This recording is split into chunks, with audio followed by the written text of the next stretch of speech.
شب معراج سرکار دو عالم محمد صلی اللہ علیہ وآلہ وسلم کا سفر معراج۔ معراج کمال معجزات مصطفیٰ صلی اللہ علیہ وآلہ وسلم ہے۔ یہ وہ عظیم خارق عادت واقعہ ہے جس نے تسخیر کائنات کے مکفل دروازوں کو کھولنے کی ابتدا کی۔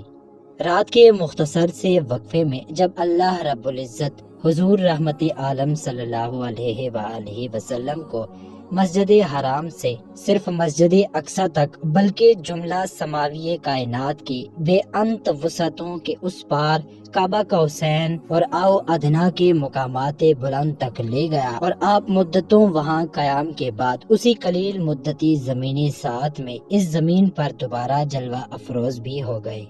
مسجد اقصی کی قریب قبہ معراج جہاں سے سفر معراج کی ابتدا ہوئی۔ قرآن کریم میں سورہ بنی اسرائیل میں پہلی آیت میں ارشاد خداوندی ہے کہ وہ ذات پاک ہے جو ایک رات اپنے بندے کو مسجد الحرام یعنی خانہ کعبہ سے مسجد اقصی یعنی بیت المقدس تک جس کے ارد گرد ہم نے برکتیں رکھی ہیں لے گیا تاکہ ہم اسے اپنی قدرت کی نشانیاں دکھائیں۔ بے شک وہ سننے والا اور دیکھنے والا ہے۔ رجب کی 27ویں شب کو اللہ تعالیٰ نے پیارے نبی حضرت محمد صلی اللہ علیہ وآلہ وسلم کو معراج کا شرف عطا کیا۔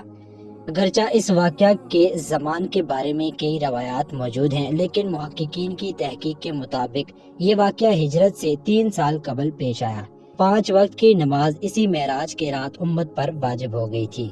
منقول ہے کہ اس دن کفار نے آپ صلی اللہ علیہ وآلہ وسلم کو بہت ستایا تو آپ صلی اللہ علیہ وآلہ وسلم اپنی چچا زاد بہن ام بانی کے گھر تشریف لے گئے اور وہاں آرام فرمانے لگے۔ ادھر اللہ کے حکم سے حضرت جبرائیل علیہ السلام 50,000 فرشتوں کی بارات اور براق لے کر نبی آخر الزمان صلی اللہ علیہ وآلہ وسلم کی خدمت میں حاضر ہوئے اور عرض کیا، اے اللہ کے رسول، آپ کا رب آپ سے ملاقات چاہتا ہے۔ چنانچہ سوئے عرش سفر کی تیاریاں ہونے لگی۔ سفر معراج کا سلسلہ شروع ہونے والا تھا۔ نبی رحمت صلی اللہ علیہ وآلہ وسلم کے بارگاہ میں براق حاضر کیا گیا جس پر حضور صلی اللہ علیہ وآلہ وسلم کو سوار ہونا تھا، مگر اللہ کے پیارے محبوب نے کچھ توقف فرمایا۔ جبرائیل امین نے اس پس و پیش کی وجہ دریافت کی تو آپ صلی اللہ علیہ وآلہ وسلم نے ارشاد فرمایا، مجھ پر تو اللہ رب العزت کی اس قدر نوازشات ہیں، مگر روز قیامت میری امت کا کیا ہوگا؟ میری امت پل صراط سے کیسے گزرے گی؟ اسی وقت اللہ تعالیٰ کی طرف سے بشارت دی گئی، اے محبوب آپ امت کی فکر نہ کیجیے، ہم آپ کی امت کو پل صراط سے اس طرح گزار دیں گے کہ اسے خبر بھی نہیں ہوگی۔ اس واضح بشارت کے بعد سرکار دو عالم صلی اللہ علیہ وآلہ وسلم براق پر سوار ہو گئے۔ جبرائیل امین نے رکاب تھامی، میکائیل نے لگام پکڑی، اسرافیل نے زین سنبھالی، جس کے ساتھ ہی 50,000 فرشتوں کے سلام کی صدا سے آسمان گونج اٹھے۔ حدیث میں آیا ہے براق کی تیز رفتاری کا یہ عالم تھا کہ جہاں تک نظر کی حد تھی وہاں وہ قدم رکھتا تھا۔ براق کا سفر اس قدر تیزی کے ساتھ ہوا جس تک انسان کی عقل پہنچ ہی نہیں سکتی۔ ایسا لگتا تھا کہ ہر طرف موسم بہار آ گیا ہے، چاروں طرف نور ہی نور پھیلتا چلا گیا۔ اس سفر کے دوران آپ صلی اللہ علیہ وآلہ وسلم مکہ سے مسجد اقصی گئے اور وہاں تمام انبیاء کرام کی نماز کی امامت فرمائی۔ پھر آپ صلی اللہ علیہ وآلہ وسلم آسمانوں میں اللہ تعالیٰ سے ملاقات کرنے تشریف لے گئے۔ وہاں اللہ تعالیٰ نے آپ صلی اللہ علیہ وآلہ وسلم کو جنت اور دوزخ دکھایا۔ وہاں آپ کی ملاقات مختلف انبیاء کرام سے بھی ہوئی۔ اسی سفر میں نماز بھی فرض ہوئی۔ سفر معراج کا پہلا مرحلہ۔ سفر معراج کے پہلے مرحلے پر سفر جاری تھا کہ حضور رحمت عالم صلی اللہ علیہ وآلہ وسلم کا گزر حضرت موسیٰ علیہ السلام کی قبر انور کے قریب سے ہوا۔ آپ صلی اللہ علیہ وآلہ وسلم نے دیکھا کہ وہ اپنی قبر انور میں کھڑے نماز ادا کر رہے تھے۔ انبیاء صف بہ صف آپ صلی اللہ علیہ وآلہ وسلم کے استقبال کے لیے کھڑے تھے۔ جب یہ مقدس قافلہ بیت المقدس پہنچا تو باب محمد آپ صلی اللہ علیہ وآلہ وسلم کے استقبال کے لیے کھلا تھا۔ جبرائیل امین علیہ السلام نے اپنی انگلی سے دروازے کے قریب موجود ایک پتھر میں سوراخ کیا اور براق کو اس سے باندھ دیا۔ پھر آپ صلی اللہ علیہ وآلہ وسلم بیت المقدس میں داخل ہوئے تو تمام انبیاء کرام علیہ السلام آپ صلی اللہ علیہ وآلہ وسلم کی تعظیم، اکرام اور احترام میں منتظر تھے۔ انہیں حضور صلی اللہ علیہ وآلہ وسلم کی امت میں نماز پڑھنے کا شرف حاصل ہوا۔ سفر معراج کا دوسرا مرحلہ۔ انبیاء حضور صلی اللہ علیہ وآلہ وسلم کی اقتداء میں نماز ادا کر کے ادب و احترام مصطفیٰ صلی اللہ علیہ وآلہ وسلم سے مشرف ہو چکے تو آسمانی سفر کا آغاز ہوا، اس لیے کہ ہر زمینی عظمت حضور صلی اللہ علیہ وآلہ وسلم کے قدموں کا بوسہ لے چکی تھی۔ پہلے آسمان پر پہنچ کر آسمان کے دروازے پر دستک دی گئی۔ جواب پہلے سے منتظر تھا۔ آواز آئی، کون ہے؟ جبرائیل امین نے جواب دیا، میں جبرائیل ہوں۔ آواز آئی، آپ کے ساتھ کون ہے؟ جواب دیا، یہ محمد صلی اللہ علیہ وآلہ وسلم ہے۔ آج کی رات انہیں آسمانوں پر پذیرائی بخشی جائے گی۔ آسمان کا دروازہ کھل گیا اور پوچھنے والے نے حضور صلی اللہ علیہ وآلہ وسلم کے برگاہ بے کس پناہ میں سلام عرض کرنے کی سعادت حاصل کی۔ مرحبا یا سیدی مرشدی مرحبا۔ پھر آپ صلی اللہ علیہ وآلہ وسلم آسمانوں کی طرف بڑھے اور جب آسمان دنیا پر آئے تو دروازہ کھٹکھٹایا۔ آواز آئی، کون؟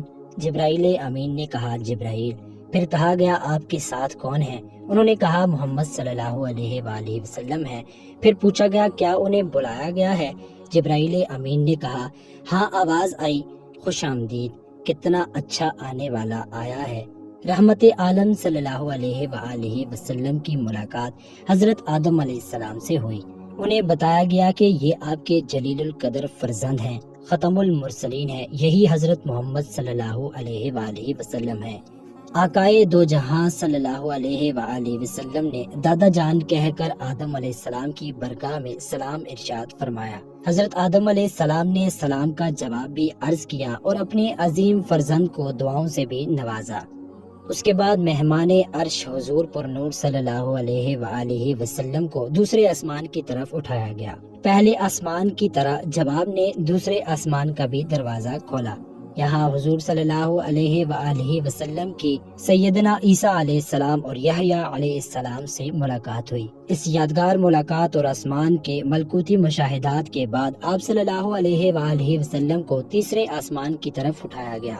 تیسرے آسمان پر حضور صلی اللہ علیہ وآلہ وسلم کی ملاقات سیدنا یوسف علیہ السلام سے کرائی گئی۔ تیسرے آسمان کے مشاہدات نورانی کے بعد حضور صلی اللہ علیہ وآلہ وسلم کو چوتھے آسمان پر پہنچایا گیا۔